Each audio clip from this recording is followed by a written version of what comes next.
আসসালামু আলাইকুম রহমতুল্লাহ। আল্লাহ তালা এবং নবী করিম সাল্লাল্লাহু আলাইসাল্লাম কাল কঠিন দিবস হাসরের মাঠে আল্লাহ তালা এবং নবী করিম সাল্লাল্লাহু আলাইহি সাল্লাম গর্ব করবে। আল্লাহ তালা গর্ব করবে আল্লাহর বন্দাদের নিয়ে। নবী করিম সাল্লাল্লাহু আলাইহি সাল্লাম গর্ব করবে তার উম্মতদের নিয়ে। এখন কোন বান্দাবান্দির উপর আল্লাহ খুশি, কোন বান্দাবান্দিকে নিয়ে আল্লাহ তালা খুশি উদযাপন করবে এবং কোন উম্মতদেরকে নিয়ে নবী করিম সাল্লাল্লাহু আলাইহি সাল্লাম খুশি হবে, আমরা কি সেই উম্মত হতে পেরেছি? আমরা কি সে আল্লাহর বান্দাবান্দি হতে পেরেছি?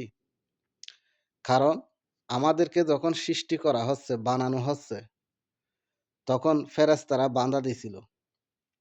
ফেরেশতারা আল্লাহকে বলছিল, হে আল্লাহ, কেন আমরা তো আছি আপনাকে ডাকার মতো, আপনাকে সহযোগিতা করার মতো বা আপনাকে সাহায্য করার মতো, আপনাকে প্রতিনিয়ত ডাকার মতো আমরা আছি, তো কেন দুনিয়ায় খলিফা পাঠাবেন, মানুষ পাঠাবেন? তো আল্লাহ তালা যাহা জানে, পৃথিবীর কেউ তা জানে না। কেন আমাদেরকে বানাইছে সেটা কাল হাসরের মাঠের মধ্যে প্রমাণ দিবে। আমি এই সব বন্দাদেরকে আমি বানাইছি, এই সব বন্দাদেরকে নিয়ে আমি গর্ব করতেছি। ফেরেশতারা, দেখ, তোরা না বললি বান্দা বান্দি বানাইস না, মানুষ বানাইস না, ওরা ফিতনা ফাসাদ করবে, ঝগড়া করবে, মানুষের ক্ষতি করবে, আমাকে ডাকবে না। দেখ, এরাই আমার প্রকৃত বান্দা বান্দি।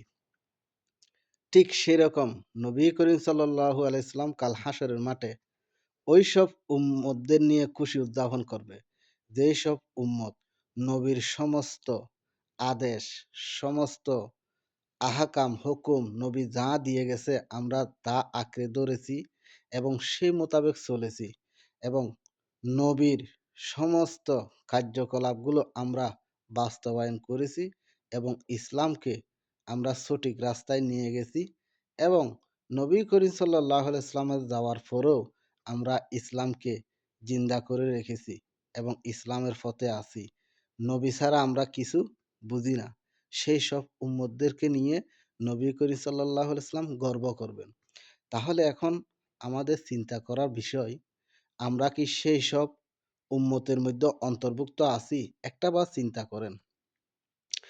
এবং আমরা কি আল্লাহর ওইসব বান্দাবান্দির পক্ষে আছি বা ওই দলের মধ্যে আছি? একটাবার চিন্তা করলে আমরা নিজেরাই বুঝতে পারবো আমরা কি আসলে সঠিক নামে মুসলমান নাকি খাদে ক্ষেত্রে মুসলমান। আমাদের ভিতরে ঈমান আছে নাকি ঈমান নেই। আমরা কি হালালের পথে আছি নাকি হারামের পথে আছি। আমরা কি ইহদিনা সিরাতাল মুস্তাকিমের পথে আছি নাকি আমরা দাজ্জালের পথে আছি।